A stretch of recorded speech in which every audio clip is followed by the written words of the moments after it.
ہم تو رکھتے ہیں مسلمانوں کا دین، دل سے ہے خدا میں ختم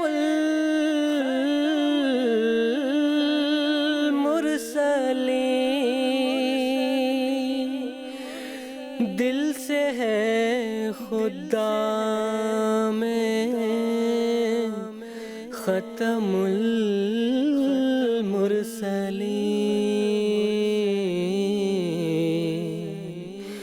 ختم المرسلین۔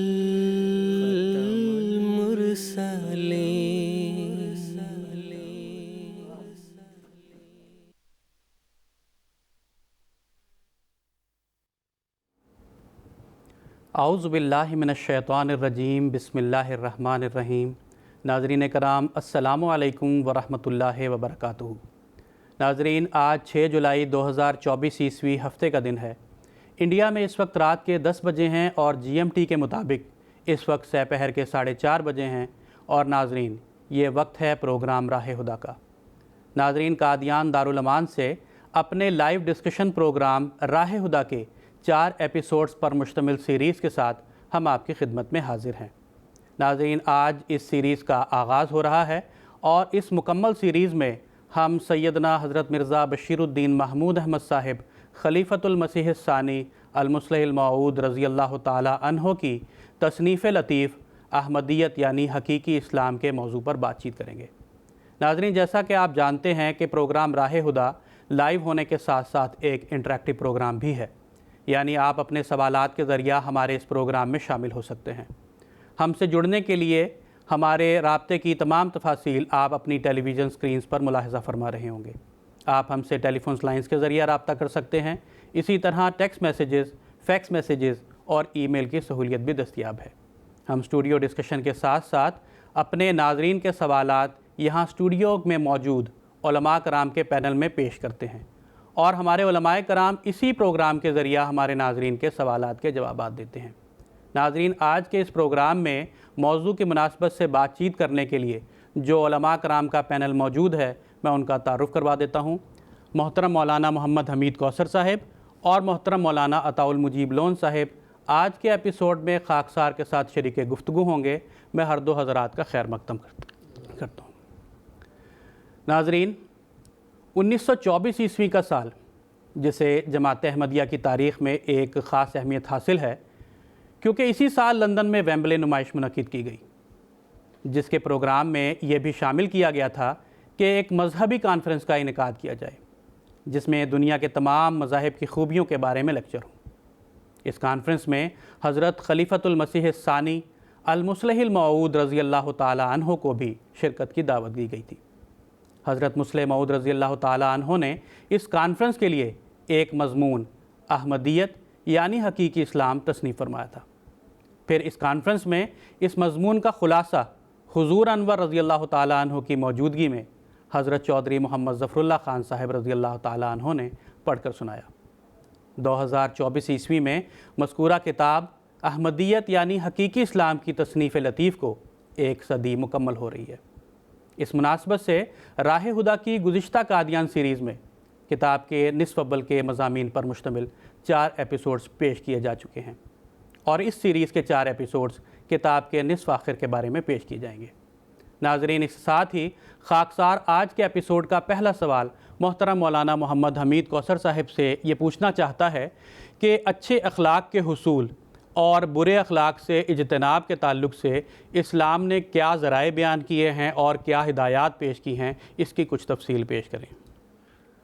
ناظرین کرام، سیدنا حضرت مصلح موعود رضی اللہ تعالیٰ عنہ نے اپنی تصنیف لطیف احمدیت یعنی حقیقی اسلام میں اخلاقیات اور اخلاق کے تعلق سے بڑے تفصیل سے بحث کی ہے۔ اس کا کچھ حصہ گزشتہ پروگرام میں بیان ہو چکا ہے۔ سب سے پہلے یہ بتانا ضروری ہے کہ خلق اور خلق کیا چیز ہے۔ خلق اسے کہا جاتا ہے جو اللہ تعالیٰ نے انسان کو ظاہری اعضاء دیے ہیں، مثال کے طور پہ ناک ہے، کان ہیں، آنکھیں ہیں، منہ ہے، زبان ہے، ہاتھ ہیں۔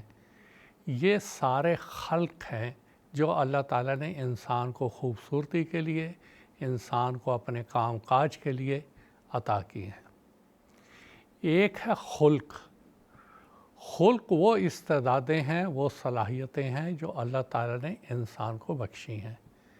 مثال کے طور پہ علم ہے، فہم ہے، فراست ہے، غصہ ہے، نرمی ہے، شجاعت ہے، عفت ہے۔ یہ سارے وہ خلق کہلاتے ہیں جو اندر ودیت کیے گئے ہیں۔ انسان ان خلق کا اظہار اپنے خلق یعنی اعضاء کے ذریعے سے کرتا ہے۔ اب سوال یہ پیدا ہوتا ہے کہ خلق جس کی جمع اخلاق ہے، یہ اچھے کون سے ہیں، برے کون سے ہیں؟ اس کو جانچنے کے لیے وہ مابہل امتیاز کیا ہے، وہ مقیاس کیا ہے کہ ہم کہیں کہ یہ اچھے اخلاق ہیں اور یہ برے اخلاق ہیں؟ آج کی دنیا میں ہم دیکھتے ہیں کہ مغربی دنیا خاص طور پہ جو اپنے کبریا کے عروج پہ پہنچی ہوئی ہے، وہ یہ سمجھتے ہیں کہ جو کچھ ہم کرتے ہیں، جو ہمارے افعال، اعمال، کردار ہیں، وہی اخلاق ہیں اور وہی درست ہیں، اور وہی یہ استحقاق رکھتے ہیں کہ ساری دنیا ان کو اپنائے۔ المیہ یہ ہے کہ باقی دنیا کو تو چھوڑیں، مسلمان بھی انہی اخلاق کو اپنا کے اپنے آپ کو بہت اونچا تصور کرتے ہیں۔ وہ سمجھتے ہیں یہی اخلاق ہیں، یہی آج کل دنیا میں رائج ہیں، اس لیے وہ اس کو اختیار کرتے ہیں۔ سیدنا حضرت مسلم موعود رضی اللہ تعالیٰ عنہ نے یورپ کی زمین میں یہ جو خطاب فرمایا تھا، جہاں بہت سے موضوعات پر روشنی ڈالی، وہاں اخلاقیات پہ بھی روشنی ڈالی۔ آپ نے فرمایا کہ اخلاق اچھے اور برے، اس کو جانچنے کا ایک پیمانہ ہے، اور وہ سیدنا محمد صلی اللہ علیہ وسلم کا وجود ہے۔ اور آپ نے یہ فرمایا کہ اصل میں یہ اخلاق جو آپ بات کرتے ہیں، یہ ہیں کیا چیز؟ حضور کے ہی دو الفاظ ہیں، وہ میں پڑھ دیتا ہوں۔ پہلا ذریعہ جو اسلام اخلاق کی درستی کے لیے تجویز کرتا ہے، وہ صفات الہیہ کا ظہور ہے، جس کے بغیر انسان کامل اخلاق کو حاصل کر ہی نہیں سکتا، کیونکہ انسان اپنے کاموں کی درستی کے لیے نمونہ کا محتاج ہے۔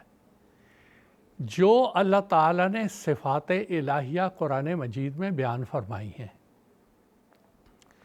ان میں سے جن کا تعلق انسان کے ساتھ ہے، اپنے دائرے میں رہتے ہوئے جب ان تمام صفات کو وہ اپناتا ہے اور اس سے اس کا صادر ہونا ثابت ہوتا ہے، یہی وہ اخلاق ہے۔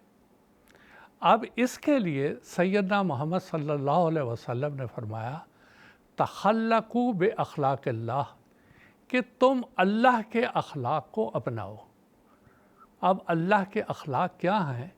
وہ صفات الہیہ ہیں جو قرآن مجید میں بیان ہوئے ہیں، اور اس کی دلیل اللہ تعالیٰ نے قرآن مجید میں خود بیان فرمائی۔ اللہ تعالیٰ نے رسول کریم صلی اللہ علیہ وسلم کو مخاطب کرتے ہوئے فرمایا، وَإِنَّكَ لَعَلَىٰ خُلُقٍ عَظِيمٍ، اے محمد صلی اللہ علیہ وسلم، آپ اخلاق کی بلندیوں پر ہیں، عظیم مقام ہے آپ کا اخلاق پر۔ اور جب ایک دفعہ حضرت ام المومنین حضرت عائشہ رضی اللہ تعالیٰ عنہ سے ان اخلاق کے بارے میں پوچھا گیا کہ یہ وہ کون سے اخلاق ہیں جنہوں نے آپ کو بلندیوں تک پہنچایا، تو آپ نے فرمایا خلقہ القرآن، کہ رسول کریم صلی اللہ علیہ وسلم کے اخلاق وہ قرآن مجید کا عکس ہیں۔ بعین ہی رسول کریم صلی اللہ علیہ وسلم وہ اخلاق اپناتے تھے جو اللہ تعالیٰ کی صفات ہیں۔ یعنی اگر یہ کہا جائے کہ اللہ تعالیٰ کی تمام صفات الہیہ کے مظہر اتم وہ سیدنا محمد صلی اللہ علیہ وسلم کی ذات تھی، آپ سے ان اخلاق کا جاری ہونا ثابت ہوتا تھا، اور اسی کا نتیجہ تھا کہ جب آپ کی بعثت ہوئی تو فساد، برق، خشکی اور تری، ہر مقام پر فساد، برائیاں، گناہ، پاپ اپنے عروج پہ پہنچے ہوئے تھے۔ انسان ایک حیوانیت کی زندگی گزار رہا تھا، چاہے وہ عرب دنیا ہو چاہے کوئی اور دنیا ہو۔ سیدنا حضرت محمد صلی اللہ علیہ وسلم نے تشریف لا کر ایک وحشی کردار انسان کو انسان اور انسانی اقدار سکھائیں، اس کے بعد اس کو انسان بنایا، اس کے بعد با اخلاق انسان بنایا، اس کے بعد با خدا انسان بنایا۔ یہ حضرت مسیح موعود علیہ السلام نے بارہا بیان فرمایا ہے کہ حیوانی صفت انسان کو انسان بنانا، پھر اس کو با اخلاق انسان بنانا، یہ رسول کریم صلی اللہ علیہ وسلم کا ہی طرہ امتیاز ہے۔ بڑے بڑے نبی اس کے اوپر فیل ہو گئے۔ حضرت موسیٰ علیہ السلام کی قوم نے کیا نہیں آپ کے ساتھ کیا۔ یہ حضور صلی اللہ علیہ وسلم کی ہی تربیت تھی کہ یہ حیوانی اور وحشی لوگ انسان بنے، با اخلاق انسان بنے، با خدا انسان بنے، اور ان میں سے وہ تھے جنہوں نے اللہ سے ہم کلامی کا شرف حاصل کیا۔ اب سوال یہ ہے کہ اس کے بعد وہ ساری صفات کی تو میں یہاں مثالیں بیان نہیں کر سکتا جو کہ رسول کریم صلی اللہ علیہ وسلم سے جن کا ظہور ہوا۔ ابتدائی 4 صفات جن کا سورہ فاتحہ میں ذکر ہے، اختصار سے وہ میں بتاتا ہوں۔ اللہ تعالیٰ کی صفت کیا ہے اور رسول کریم صلی اللہ علیہ وسلم سے اس کا اظہار کیسے ہوا، اور ہمیں اپنی زندگی میں اس خلق کو کیسے اس کو اپنانا ہے، وہ میں بتاتا ہوں۔ اللہ تعالیٰ نے شروع میں سب سے پہلے یہ بتایا، بسم اللہ الرحمن الرحیم، اللہ کا نام اللہ ہے۔ اس کے بعد پہلی صفت جو صفات الہیہ میں سے بیان ہوئی وہ صفت رحمان ہے، الرحمانیت کی صفت ہے، اور اس کے بہت سے معنی، بہت سی تفاسیر ہیں، ایک سمندر ہے یہ، لیکن ایک معنی جو ایک قطرے سے بھی کم ہے، الرحمن کے معنی بن مانگے دینے والا، بن مانگے دینے والا۔ اتنے واقعات ہیں صفت الرحمانیت کے ظہور کے رسول کریم صلی اللہ علیہ وسلم کی حیات مبارکہ میں کہ اس کو بیان کرنے کے لیے تو دن چاہیے۔ چھوٹی سی ایک مثال دیتا ہوں۔ حضرت ابو ہریرہ رضی اللہ تعالیٰ عنہ کی وہ حدیث بار بار بیان بھی ہوتی ہے کہ آپ بھوک کی وجہ سے ایک دفعہ رستے میں کھڑے ہو گئے۔ بعض آیات کی تفسیر آپ نے حضرت عمر رضی اللہ تعالیٰ عنہ سے پوچھی۔ مراد یہ تھی کہ یہ میری بھوک کا مسئلہ سمجھ جائیں گے، مجھے کچھ کھانے کے لیے دیں گے۔ انہوں نے نہ سمجھا اور کچھ تفسیر بیان کی اور آگے چلے گئے۔ اس کے بعد حضرت ابو بکر رضی اللہ تعالیٰ عنہ تشریف لائے، ان سے آپ نے ان آیات کی تفسیر پوچھی۔ پوچھنے کا مقصد یہ تھا میری بھوک کو محسوس کریں گے اور مجھے کچھ دیں گے۔ انہوں نے بھی نہ سمجھا۔ رسول کریم صلی اللہ علیہ وسلم تشریف لائے، وہی آیات حضور کو انہوں نے سنائی۔ حضور صلی اللہ علیہ وسلم نے تبسم فرمایا، بغیر کسی سوال کے۔ رسول کریم صلی اللہ علیہ وسلم وہ کہتے ہیں کہ میرے چہرے سے میرے دل کی بات کو سمجھ گئے۔ آپ نے فرمایا ابو ہریرہ میرے پیچھے آؤ۔ حضرت رسول کریم صلی اللہ علیہ وسلم ابو ہریرہ کو اپنے گھر لے گئے اور وہ دودھ کا پیالہ پلایا۔ بات اتنی ہی نہیں، صرف آپ کی صفت رحمانیت کا تقاضا یہ تھا کہ وہاں بھوکے اصحاب صفہ بھی تھے۔ آپ کو احساس تھا کہ ان کو بھی کچھ دینا ہے۔ آپ نے بن مانگے ان کو بھی بلا بھیجا، ان کو بھی وہ دودھ پلایا، ابو ہریرہ رضی اللہ تعالیٰ عنہ کو بھی بلایا۔ یہ صفت رحمانیت کی ایک معمولی جھلک ہے کہ بن مانگے انسانیت کی مدد کرنا۔ اتنا شعور محمد صلی اللہ علیہ وسلم کے ایک متبع کو ماننے والے میں ہونا چاہیے کہ صفت رحمانیت کی اخلاق کا مظاہرہ اس سے ہو کہ وہ دوسرے انسان کی ضرورت کو سمجھ جائے اور پھر اس کی ضرورت کو پورا کرنے کی حتی الامکان کوشش کرے۔ یہ ہے صفت رحمانیت اور یہ ہے اعلیٰ اخلاق جو الہی اخلاق ہیں اور رسول اکرم صلی اللہ علیہ وسلم کی وساطت سے ایک مسلمان کو ملتے ہیں۔ دوسری بات ہے رحیم۔ الرحیم اسم اللہ الرحمن اور رحیم۔ الرحیم کہتے ہیں بار بار رحم کرنے والے کو، جس کے دل میں رحم ہو، اس کا دل رحم سے بھرا ہوا ہو، شفقت اور ہمدردی سے بھرا ہوا ہو۔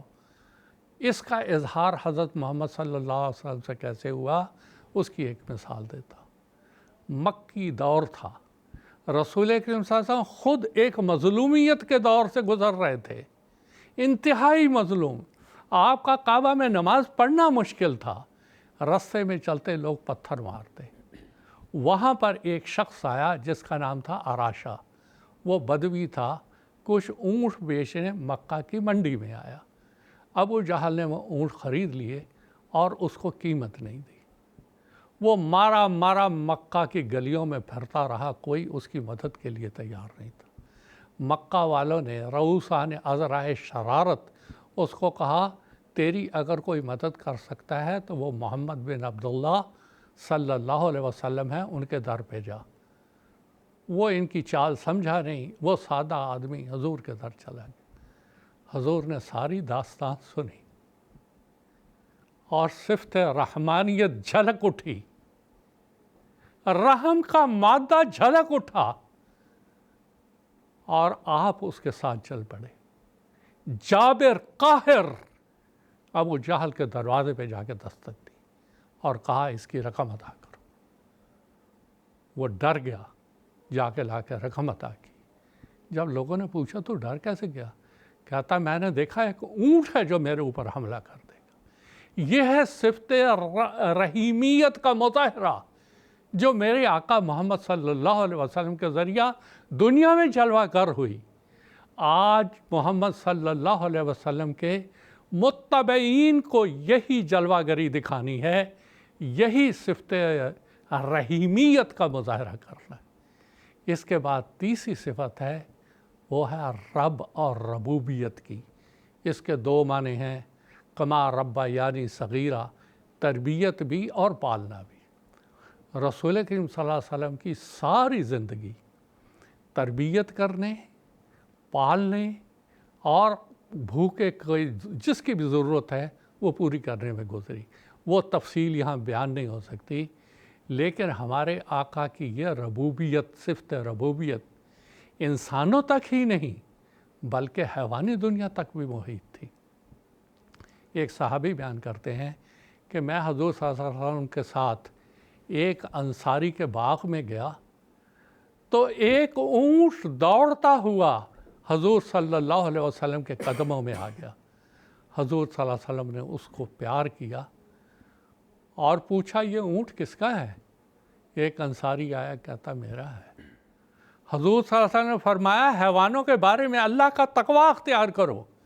یہ اونٹ بے زبان مجھے شکایت کر رہا ہے کہ میرا مالک مجھے کھانا کم اور میرے سے کام زیادہ لیتا ہے۔ یہ ہے صفت ربوبیت۔ رب، کسی کی بھوک کو، کسی کی پرورش کرنا، اس کو صفت ربوبیت کہتے ہیں۔ اور میرے آقا حضرت محمد صلی اللہ علیہ وسلم کی یہ صفت ربوبیت صرف انسانوں تک نہیں، غلاموں تک نہیں، آزاد تک نہیں، بلکہ حیوانی دنیا تک، پرندوں کے بارے میں آتا ہے اور کئی چیزوں کے بارے میں آتا ہے۔ یہ آپ کی ربوبیت کی صفت تھی۔ آخری صفت جو 4 صفات سورہ فاتحہ میں بیان ہوئی ہیں، اس میں سے چوتھی صفت ہے وہ مالک یوم الدین، مالکیت کی صفت۔ جب انسان مالک بن جاتا ہے، اس کے ہاتھ میں اقتدار آ جاتا ہے، اس وقت اس کے اخلاق پرکھے جاتے ہیں، اس وقت اس کا خلق دیکھا جاتا ہے کہ اس کے اندر کتنا انصاف ہے، کیا جذبہ ہے۔ اور اس کی سب سے بڑی اور واضح مثال جب سیدنا محمد صلی اللہ علیہ وسلم فتح مکہ کے دن وہاں پہنچے مکہ میں، تو سارے مجرمین قریش کفار آپ کے سامنے تھے، اور سب اپنے جرموں کی جو تصویر تھی سامنے دیکھ رہے تھے۔ حضور نے ان کے سامنے وہ مظالم بیان بھی کیے، اور جب وہ مظالم بیان کر چکے تو حضور نے پوچھا ماذا ترونا، تم کیا سمجھتے ہو میں تمہارے ساتھ کیا کروں گا؟ یہاں اللہ تعالیٰ کی ایک صفت ہے کریم، ان کو بھی پتا تھا یہ کریم ہے، انہوں نے اس صفت کا واسطہ دے کے کہا انت کریم ابن الکریم، کہ تو خدائے کریم کا بندہ ہے، کرم تیرے اخلاق میں سے ہے، ہم تجھ سے کرم کی امید کرتے ہیں۔ اب یہ واسطہ دینا تھا 13 سال کے مجرمین، گناہگار، ظالم، یہ صفت مالکیت اور کریمیت وہاں ظاہر ہوئی، اور ایک لفظ میں 13 سال کے جرم معاف ہو گئے۔ اذهبوا انتم الطلقاء لا تثریب علیکم اليوم۔ تو آخر پر یہ عرض کرنا چاہتا ہوں کہ یہ کتاب ایک بے نظیر کتاب ہے، انسان کے اخلاق کو سنوارنے کے لیے، بنانے کے لیے عظیم الشان کتاب ہے۔ اس کو پڑھنا، اس کو سمجھنا، اپنی زندگی کے سانچے میں اس کو ڈھالنا بہت ضروری ہے۔ آج کل سیدنا حضرت خلیفۃ المسیح خامس نصرہ اللہ نصرا عزیزہ جو نوجوانوں خدام کے ساتھ، لجنہ کے ساتھ، عہدیداران کے ساتھ جو ورچوئل میٹنگ کرتے ہیں، اور یورپ میں رہنے والے نوجوان بچے بچیاں جو سوالات کرتے ہیں، وہ اسی قسم کے سوالات ہوتے ہیں، اور پیارے آقا بڑے ہی مؤثر انداز میں اس کے جوابات دیتے ہیں، اور ہر طرح سے وہ جوابات اس طرح ہوتے ہیں جو اگلے کو مطمئن کرتے ہیں۔ تو اس کتاب کو احمدیت واقعی یہ حقیقی اسلام ہے، اسلام کی گہرائی ہے، اسلام کا عمق ہے، اس کو بغور پڑھیں۔ 100 سال ہو گئے، یورپ کی زمین پر یہ لیکچر دیا گیا تھا، اور اس کو غور سے پڑھیں اور اپنی اصلاح کرنے کی کوشش کریں، اور وہ اخلاق ظاہر کریں جو الہی اخلاق ہیں، جو رسول کریم صلی اللہ علیہ وسلم کے واسطے سے ہم تک پہنچے ہیں۔ اللہ تعالیٰ ہمیں وہ اپنانے کی توفیق عطا فرمائے۔ جزاکم اللہ تعالیٰ حسن الجزا۔ پروگرام کو آگے بڑھاتے ہوئے خاکسار کا اگلا سوال محترم مولانا عطاء المجیب لون صاحب سے یہ ہے کہ اللہ تعالیٰ نے قرآن مجید میں رسولوں کو یہ حکم دیا ہے کہ یا ایھا الرسل کلوا من طیبات واعلموا صالحا انی بما تعملون علیم، اور اس آیت کا ترجمہ یہ ہے کہ اے رسولو پاک چیزوں میں سے کھاؤ، اس کے نتیجے میں تمہیں نیک عمل بجا لانے کی توفیق ملے گی۔ تو اس آیت کی تفسیر سیدنا حضرت مسلم موعود رضی اللہ تعالیٰ عنہ نے اپنے مضمون میں کیا بیان فرمائی ہے، اس کی کچھ تفصیل بیان کریں۔ جی جزاکم اللہ۔ بسم اللہ الرحمن الرحیم۔ جیسا کہ ابھی محترم مولانا محمد حمید کوثر صاحب نے اخلاق کے بارے میں حضرت مسلم موعود رضی اللہ تعالیٰ عنہ نے اس کتاب میں جو مضمون بیان فرمایا ہے اس کا خلاصتاً ذکر فرمایا ہے، سیدنا حضور حضرت مسلم موعود رضی اللہ تعالیٰ عنہ نے اس کتاب میں اخلاق حسنہ کے حصول اور اخلاق سیئہ سے بچنے کے ذرائع کے بارے میں بڑی تفصیل سے بحث فرمائی ہے۔ تو اخلاق حسنہ کے حصول کے ضمن میں ایک ذریعہ حضور رضی اللہ تعالیٰ عنہ نے یہ بیان فرمایا ہے کہ ایسے راستے اسلام نے بتائے ہیں، ایسے راستے کھولے ہیں جن کے ذریعے سے ایک انسان کے دل میں نیکیوں کی تحریک پیدا ہوتی ہے، اور اس کے اندر جو اچھے اخلاق ہیں وہ پیدا ہوتے ہیں۔ جیسا کہ حضور نے فرمایا دعا ہے، نماز ہے، روزہ ہے، ہم عبادت کرتے ہیں اللہ تعالیٰ کی وغیرہ، یہ بھی ایسے اعمال ہیں جن کے نتیجے میں انسان کے اندر نیکی پیدا ہوتی ہے اور اچھے اخلاق اور اچھے عادات پیدا ہوتے ہیں۔ اسی ضمن میں حضرت مسلم موعود رضی اللہ تعالیٰ عنہ نے 3 راستوں کا ذکر فرمایا. ان میں سے ایک راستہ حضور نے فرمایا صحبت صالحین ہے. جیسے کہ اللہ تعالیٰ نے بھی قرآن مجید میں فرمایا کہ کونوا مع الصادقین، کہ نیک لوگوں سے، سچے لوگوں کے ساتھ رہو، ان کی صحبت اختیار کرو، اس کے نتیجے میں تمہارے اندر نیکیاں پیدا ہوں گی. حضور رضی اللہ تعالیٰ عنہ نے اس ضمن میں بیان فرمایا کہ نیک لوگوں کے ساتھ اٹھنے بیٹھنے کے نتیجے میں ایک انسان کے اندر اچھی عادات اور اچھے اخلاق پیدا ہوتے ہیں اور نیکیاں پیدا ہوتی ہیں. پھر حضور نے ایک راستہ یہ بتایا کہ بچپن کے بارے میں، کہ بچپن سے ہی ایک بچے کے اندر نیک اثرات اس کے اندر ڈالے جائیں، تو نیک اثرات ڈالنے کے نتیجے میں بچپن سے ہی وہ نیکی پر قائم ہوتا ہے، اس کی عادات اچھی ہوتی ہیں اور اس کے نیک اخلاق جو ہیں اس سے ظاہر ہوتے ہیں. اسی ضمن میں ایک بات حضور نے، جو کہ آپ نے سوال پوچھا ہے، اس بارے میں حضور نے بیان فرمایا ہے کہ ایک ذریعہ اچھے اخلاق پیدا ہونے کا خوراک بھی ہے. انسان جو کچھ کھاتا پیتا ہے اس کے نتیجے میں بھی انسان کے اندر اچھے اخلاق پیدا ہوتے ہیں یا برے اخلاق پیدا ہوتے ہیں. کھانے پہ ڈیپینڈ کرتا ہے، کیسا کھانا وہ کھاتا ہے، اس کے نتیجے میں اسی قسم کے اخلاق اس سے ظاہر ہوتے ہیں. اسی ضمن میں حضور نے اس آیت کا ذکر فرمایا جو کہ ابھی آپ نے پڑھ کے سنائی، سورۃ المومنین کی آیت ہے یہ. اللہ تعالیٰ نے فرمایا یا ایھا الرسل کلوا من الطیبات واعملوا صالحا انی بما تعملون علیم. اے رسولو، پاک اشیاء کھاؤ، اس کے نتیجے میں تم کو نیک عمل کرنے کی توفیق ملے گی. تو رسولوں کو خطاب ہے، لیکن قرآن مجید کے محاورے کے مطابق جب بھی کسی رسول یا نبی سے خطاب ہوتا ہے تو اس سے مراد اس کے ماننے والے، اس کے متبعین بھی ہوتے ہیں. تو گویا مومنین کو اللہ تعالیٰ نے اس آیت میں یہ حکم دیا کہ پاک چیزیں کھاؤ، اور اس کا نتیجہ یہ ہوگا کہ وَعْمَلُوا صَالِحًا، اس کے نتیجے میں تم نیک اعمال بجا لانے والے بن جاؤ گے. یعنی واضح طور پہ اللہ تعالیٰ نے قرآن مجید کی آیت میں فرمایا کہ ایک پاک چیزیں کھانے کے نتیجے میں بھی انسان نیکیاں کرتا ہے. حضرت مسیح موعود علیہ السلام نے بھی اس مضمون پر روشنی ڈالی ہے. خصوصاً اسلامی اصول کی فلسفی میں حضور نے ذکر فرمایا ہے کہ انسان جو کچھ کھاتا ہے، جس طرح اس کھانے کے نتیجے میں اس کے جسم پر اس کا اثر ہوتا ہے، اسی طرح اس کھانے کے نتیجے میں اس کے اخلاق پر اور اس کی روحانیت پر بھی اس کا اثر ہوتا ہے. حضور نے بعض مثالیں بھی دی ہیں، مفہوماً میں عرض کر رہا ہوں. حضور نے فرمایا کہ اگر ایک انسان صرف سبزیاں کھائے، ترکاریاں کھائیں، تو اس کے نتیجے میں اس کے اندر نرمی کی صفت پیدا ہوگی، حلم کی صفت پیدا ہوگی، لیکن شجاعت اور بہادری کی صفت اس کے اندر پیدا نہیں ہو سکتی.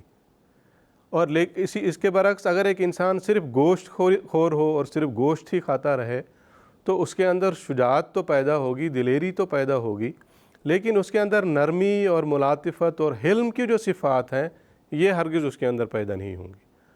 تو اس لیے اسلام نے کھانے پینے کے آداب کے حوالے سے ہمیں یہ سکھایا ہے کہ ایک بیلنس ہونا چاہیے، ایک اعتدال ہونا چاہیے.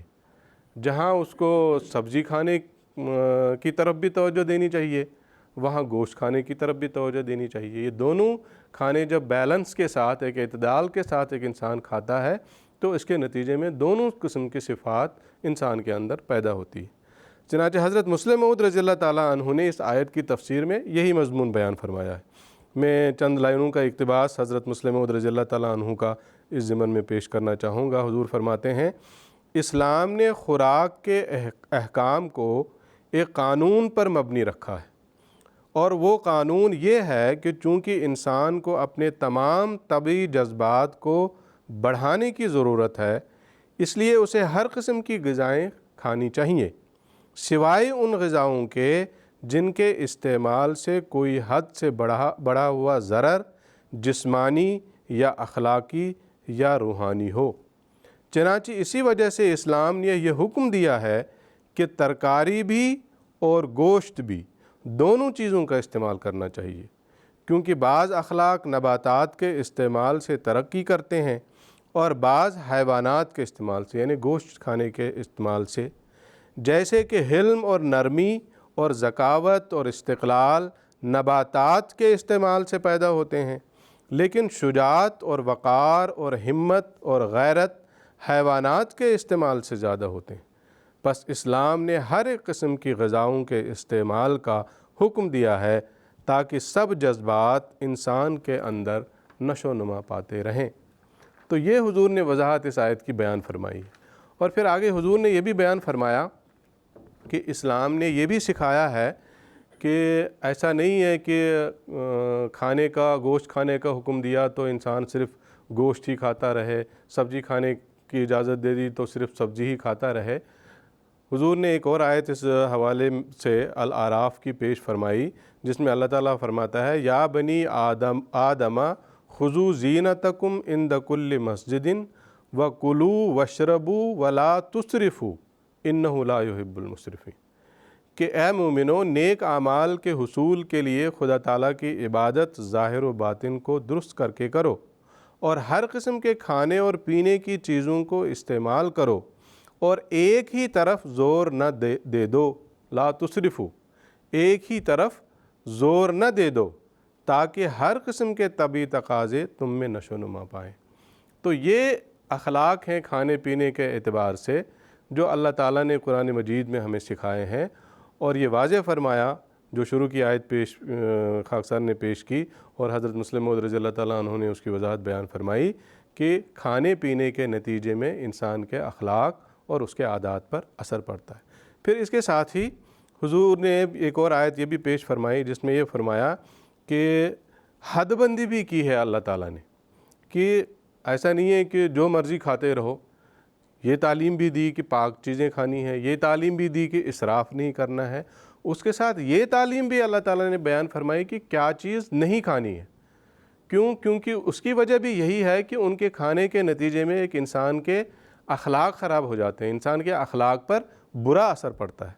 چنانچہ اس حوالے سے حضور نے سورہ الانعام کی ایک آیت پیش فرمائی جس میں اللہ تعالیٰ فرماتا ہے قُلْ لَا أَجِدُ فِي مَا أُوحِيَ إِلَيَّ مُحَرَّمًا عَلَىٰ طَاعِمٍ يَطْعَمُهُ إِلَّا أَن يَكُونَ مَيْتَةً أَوْ دَمًا مَصْفُوحًا أَوْ لَحْمَ خِنزِيرٍ فَإِنَّهُ رِجْسٌ أَوْ فِسْقًا أُحِلَّ لِغَيْرِ اللَّهِ بِهِ، کہ کہہ دے میں تو اپنی وحی میں کھانے والے پر حرام نہیں پاتا مگر یہ کہ وہ مردہ ہو یعنی کھانے والی چیز، یا بہایا ہوا خون ہو، یا سور کا گوشت، کیونکہ ان میں سے ہر ایک ضرر رسا ہے، یا وہ چیز حرام ہے جو دین سے انسان کو باہر نکال دیتی ہے اور بے غیرتی پیدا کر دیتی ہے، یعنی وہ چیزیں جس پر اللہ تعالیٰ کے سوا کسی اور کا نام بلند کیا گیا ہو، یعنی یا تو اسے کسی اور معبود کی خوشی کے خیال سے ذبح کیا گیا ہو،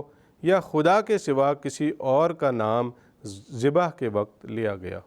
تو یہ معین فرما دیا اللہ تعالیٰ نے، اور بھی وضاحتیں بعض قرآن مجید کے آیات میں اللہ تعالیٰ نے واضح فرمایا ہے کہ کیا چیز نہیں کھانا ہے، کیا چیز حرام ہے، اور وہ حرام کیوں کی گئی وہ چیزیں اسی لیے کی گئی ہیں کیونکہ ان حرام چیزوں کے کھانے کے نتیجے میں، جیسا کہ اس آیت میں بھی اللہ تعالیٰ نے فرمایا، حضرت مسلم موعود رضی اللہ تعالیٰ عنہ نے وضاحت فرمائی کہ ان حرام چیزوں کے کھانے کے نتیجے میں انسان کے اخلاق پر برا اثر پڑتا ہے، اس کی عادات پر برا اثر پڑتا ہے، اس کی روحانیت پر برا اثر پڑتا ہے، اور وہ دین سے دور چلا جاتا ہے۔ اس لیے کھانی وہ چیز ہے جس کے نتیجے میں اس کے اخلاق پر اچھا اثر پڑے اور نیکی کے جذبات میں وہ کھانا ابھارنے کا ذریعہ پیدا ہو۔ تو خلاصتاً ایک دو لائن میں حضور کا ایک اقتباس پیش کر کے اپنی بات ختم کرتا ہوں۔ جو خلاصہ حضور نے اس ساری بات کا بیان فرمایا، حضور فرماتے ہیں غرض اسلام نے اخلاق پر خوراک کے اثر کو قبول کیا ہے۔ یہ بہت اہم بات ہے کہ اسلام یہ تعلیم دیتا ہے کہ خوراک کے نتیجے میں اخلاق پر اثر ہوتا ہے۔ حضور فرماتے ہیں غرض اسلام نے اخلاق پر خوراک کے اثر کو قبول کیا ہے اور اس کو خاص قیود اور شرائط سے محدود اور مشروط کر کے اخلاق کے حصول کا ایک نیا دروازہ کھول دیا ہے، اور صرف وہی غذائیں استعمال کرنے کی اور اسی مناسبت سے استعمال کرنے کی اجازت دی ہے جن سے اور جس حد تک ان سے اخلاق پر نیک اثر پڑتا ہو۔ تو یہ وہ خلاصہ ہے اس آیت کی تفسیر کا جو حضرت مسلم موعود رضی اللہ تعالیٰ عنہ نے بیان فرمایا ہے کہ طیبات ہمیں ہمیشہ کھانی چاہیے، حلال میں سے بھی ہمیں طیبات چیزوں کا انتخاب کرنا چاہیے کھانے کے لیے، کیونکہ اگر ہم ایسا نہیں کریں گے تو ایسے کھانوں کے نتیجے میں جو غلیظ ہے، گندا ہے، ایسا کھانا ہمارے اخلاق پر بہت برا اثر ڈالتا ہے۔ لہٰذا اگر ہم یہ چاہتے ہیں کہ ہمارے اخلاق اچھے ہوں، ہماری عادات اچھی ہوں اور نیکی کے جذبات ہمارے اندر پیدا ہوں، تو اس کے لیے طیبات کا استعمال اور پاک چیزوں کا استعمال نہایت ضروری ہے۔ جزاک اللہ تعالیٰ احسن الجزا۔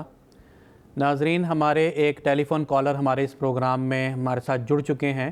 بنگلہ دیش سے مکرم عارف الزمان صاحب اس وقت ہمارے ساتھ ٹیلی فون لائن پر موجود ہیں، ہم ان کا سوال سن لیتے ہیں۔ السلام علیکم ورحمۃ اللہ عارف صاحب۔ وعلیکم السلام ورحمۃ اللہ وبرکاتہ۔ جی عارف صاحب، جی میرا سوال پیش کرو۔ جی آپ اپنا سوال پوچھیں۔ کتاب جی احمدیت یعنی حقیقی اسلام کتاب میں حضرت مسلم موعود رضی اللہ تعالیٰ عنہ نے خدا تعالیٰ کی کیا حقیقی صفات اور خدا تعالیٰ کے ساتھ تعلق جڑنے کا کیا اہمیت بیان کیا؟ مختصر میرے یہی سوال تھا۔ جزاکم اللہ واحسن الجزا۔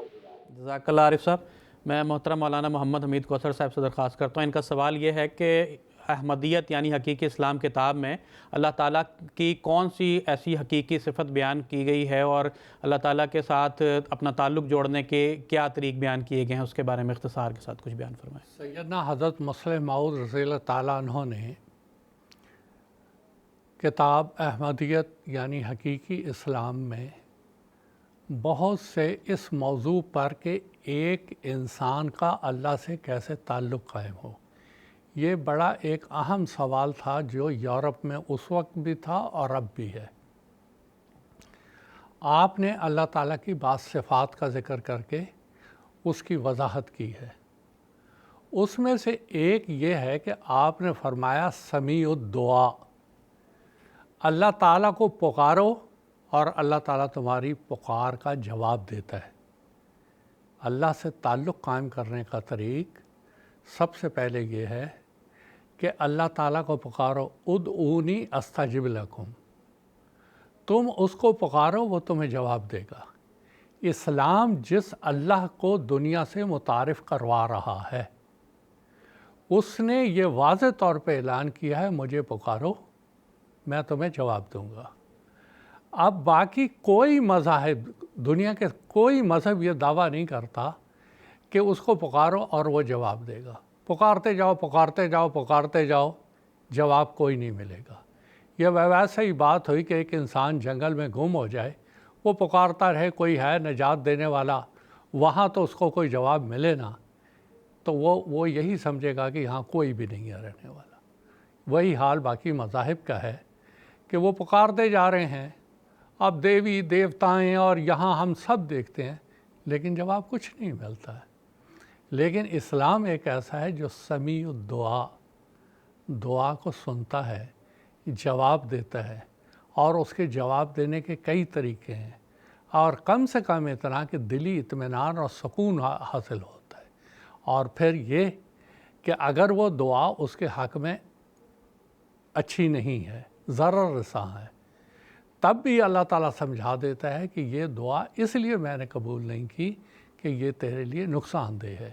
اور اسے حضرت مسیح موعود علیہ السلام نے بار بار اپنے ملفوظات اور مؤلفات میں بیان کیا ہے، اور ایک مثال دے کے بتایا ہے کہ جیسے ماں اور بچہ ہے، دنیاوی لحاظ سے سب سے زیادہ قربت اگر کسی کی ہوتی ہے وہ ماں اور بچے کی ہوتی ہے۔ بعض دفعہ جو چھوٹا بچہ 6 مہینے کا ہو وہ یا اور کم زیادہ، وہ انگارے دیکھتا ہے آگ کے اور اس کو پکڑنے کی کوشش کرتا ہے، اور جب ماں آتی ہے وہ اس کو پکڑنے نہیں دیتی ہے۔ بچہ ماں پر ناراض ہوتا ہے، نوچتا ہے کہ یہ مجھے کھیلنے کی چیز پکڑنے کیوں نہیں دے رہی ہے، لیکن ماں بچے کی خیرخواہ ہوتی ہے۔ اس کو پتہ ہے اگر میں نے اس کو یہ انگارہ پکڑنے دیا، یہ انگارہ اس کو نقصان پہنچا دے گا۔ وہ کسی اور کھلونے کے ذریعہ سے اس کو کہتی ہے اس کے ذریعہ سے کھیل۔ اسی طرح اللہ تعالیٰ جو کہ جانتا ہے کہ اگر میں یہ دعا اس کی قبول کروں گا تو یہ اس کو نقصان پہنچا جائے گی۔ اللہ تعالیٰ بعض دعائیں قبول نہیں کرتا اور سمجھا دیتا ہے کہ اس کے بدلے میں تجھے یہ دیا جاتا ہے یا یہ دعا تیرے لیے مفید ہے۔ تو سب سے بڑا ذریعہ اللہ تعالیٰ تک پہنچنے کا وہ ہے اللہ تعالیٰ سے دعا کرنا، اور جب انسان دعا کرتا ہے، اور یہی وہ دعا سورہ فاتحہ میں سکھائی گئی ہے، اہدنا الصراط المستقیم، کہ اے اللہ میں تیرے تک پہنچنا چاہتا ہوں، مجھے وہ راستہ دکھا دے جو مجھے تجھ تک پہنچا دے۔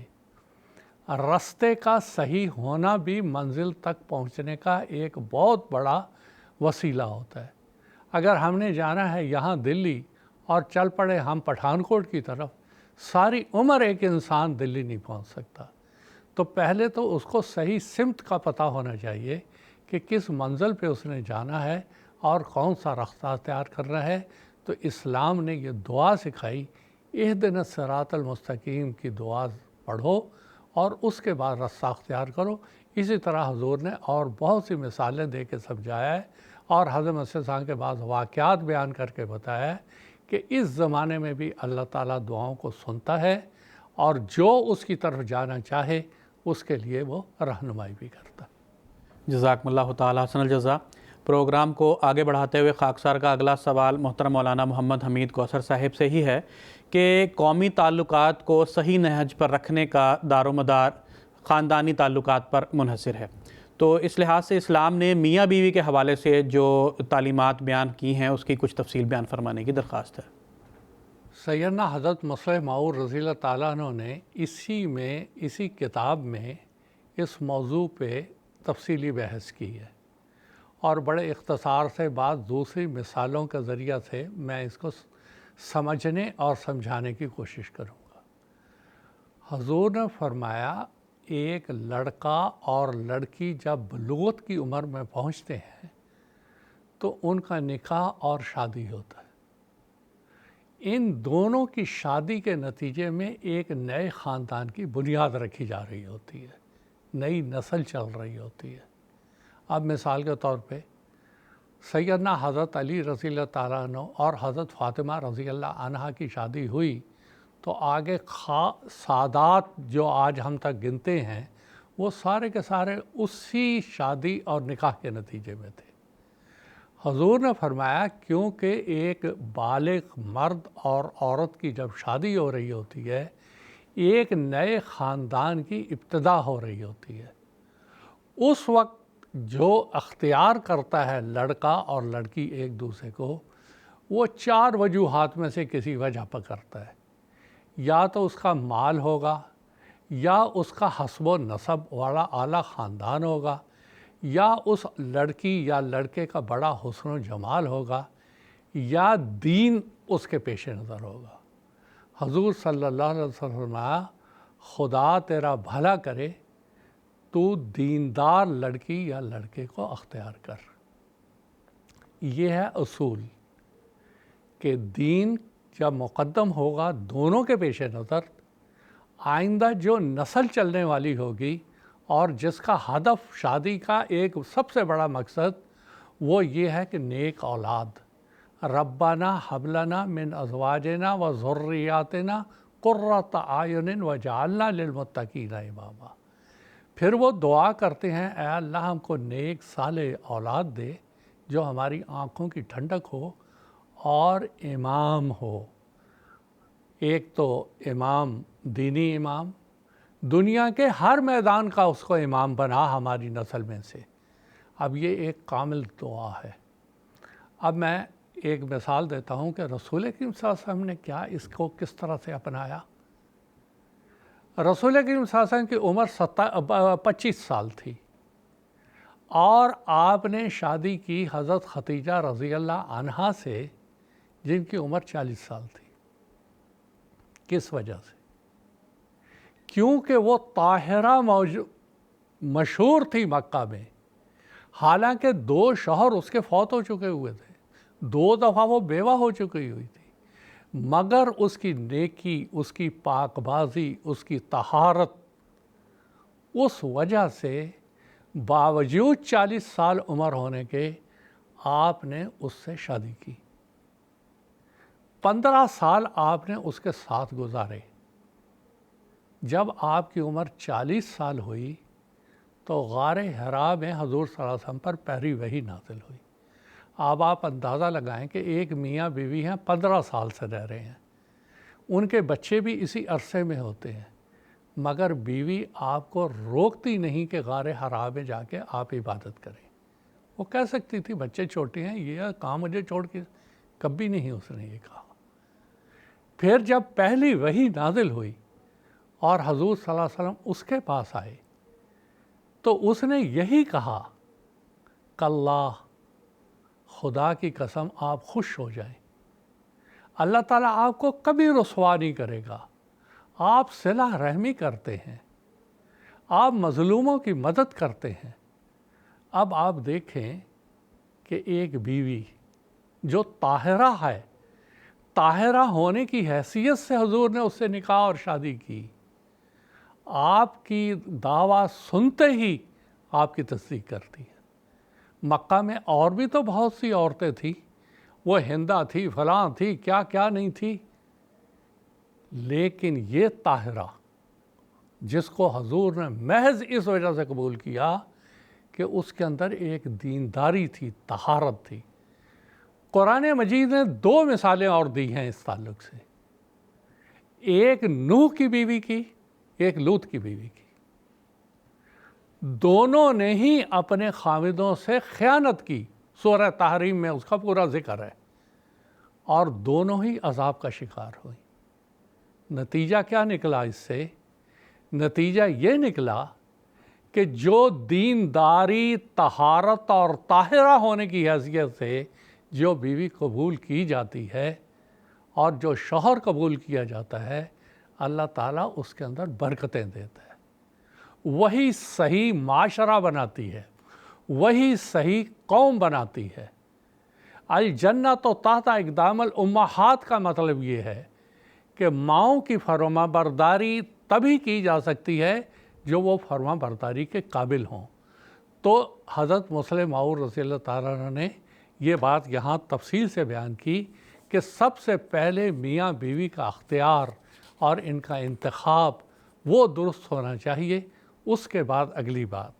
حضور نے پھر ایک اور مثال یہ دی اور اس کو سمجھایا کہ دیکھیں آج کے اس دور میں جو شادی کا حقیقی مقصد ہے کہ ذریت صالحہ جو ائمہ ہو متقین کی، جو اعلیٰ قسم کی نسل ہو، لیکن اس مقصد کے حصول کے اندر بہت سی رکاوٹیں آج شیطان کھڑا کرتا ہے، ابلیسی طاقتیں اور دوسری طاقتیں بیچ میں راہ میں حائل ہوتی ہیں، اور اس کے لیے لا تتبعوا خطوات الشیطان انہ لکم عدو مبین۔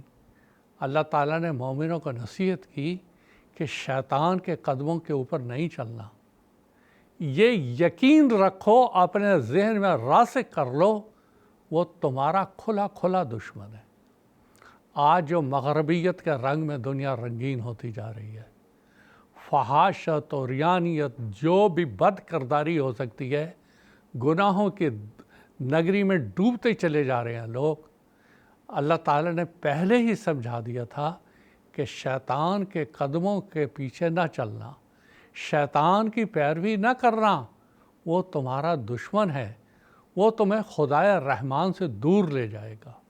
بس آج کے نوجوانوں کو یہ سمجھنا چاہیے کہ دیکھو سب سے بڑی بات یہ ہے کہ اللہ تعالیٰ نے جو ہمارے لیے دین اسلام مقرر کیا ہے، یہ ہماری بھلائی کے لیے ہے، اس سے بہتر اور کوئی تعلیم نہیں ہو سکتی، اور یہ 1400 سال سے یہ آزمایا ہوا نسخہ ہے کہ اسلامی تعلیمات ہی ہیں جو کہ معاشرے میں ایک پیار اور محبت پیدا کر سکتی ہیں، اور جب ان تعلیمات کو چھوڑا جاتا ہے پھر یہ تفرقہ اور یہ سب چیزیں پیدا ہوتی ہیں۔ آخری بات کہہ کے ختم کرتا ہوں، کہ حضرت خلیفۃ المسیح خامس اید اللہ تعالیٰ بن سال عزیز کا شرائط بیعت اور ایک احمدی کی ذمہ داریاں ایک کتابچہ ہے. اس میں حضور نے مختلف حوالہ جات دیے ہوئے ہیں اس تعلق سے. اس میں ایک بات یہ ہے کہ بعض دفعہ بعض نوجوان پٹری اور لائن سے اکھڑ جاتے ہیں، صراط مستقیم سے دنیا کی ہوا لگنے کی وجہ سے اکھڑ جاتے ہیں.